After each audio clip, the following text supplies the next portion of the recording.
And now with the ongoing developments in Sri Lanka, a staff-level agreement reached with the global lender IMF. Sri Lanka's stock market's forecast is something we have been talking about.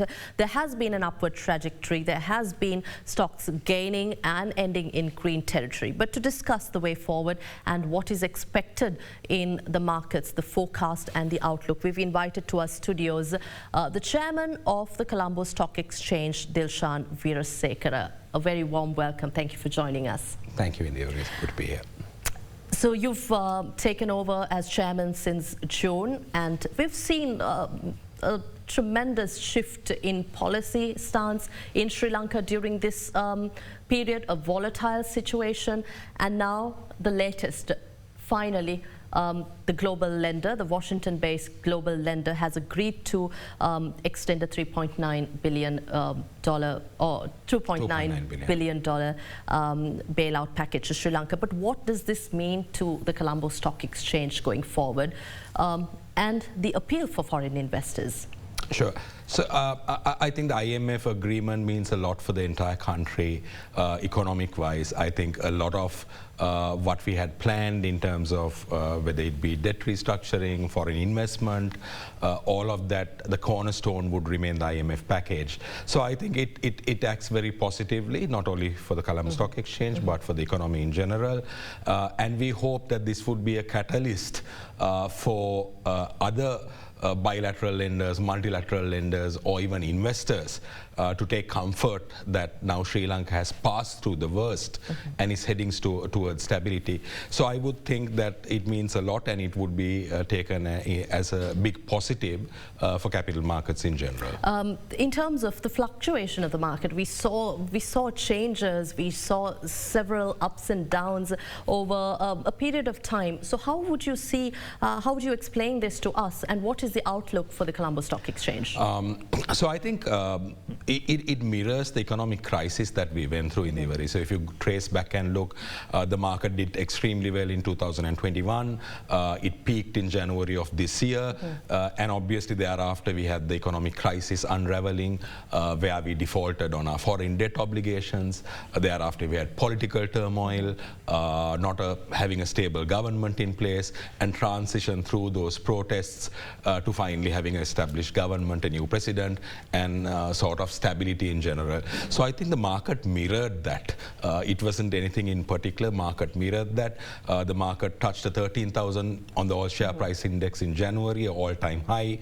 Market cap was 5.5 trillion rupees, and then you had 4 or 5 months of bad performance that mirrored the crisis. The index fell to, I think, a little under 7,000. So we had about a almost 50% reversal from the peaks that we saw in the early part of the year. But I think the reason for that was that we went through the worst economic crisis that this country has seen post-independence. And now that we've got some stability, we've done certain changes, both from a macro perspective, from a fiscal perspective. We've depreciated the currency, we've hiked interest rates, we are pricing commodities properly, fuel, electricity. We have a new government in place. We've appointed a debt restructuring team, and now finally we've got an IMF bailout package. So I think the market is just reflecting that. So what changes do you expect to introduce at the Colombo Bourse? So I think we are going to continue with what we've been doing. So we've had a strategic plan to the stock exchange looking at the next 5 years. We are not thinking of doing anything differently given the context of the IMF package, but we were doing that already in place. So we've sort of looked at broad basing, making the capital markets accessible to all Sri Lankans. We've done that over the last 3-4 years. We'll try to do more of that.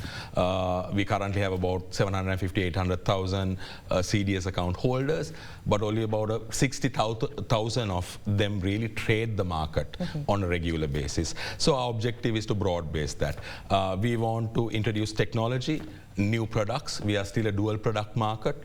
We have equity, we have listed debt. We need much more products. We need commodities, we need derivatives, we need ways investors can hedge themselves. So we are doing all of these things, developing the infrastructure, broad basing the investor base, and finally looking at getting more issuers to come on the exchange and have a market that really represents the broader economy than otherwise. But how would you address the question of literacy, which is still very low? So I think it's financial literacy that's low. Unfortunately, our school curriculum doesn't really educate our youngsters about financial markets when you come out. So you're not that savvy. We've been lobbying with the Ministry of Education, all of that, to try and bring in capital markets, invest education as part of the school curriculum.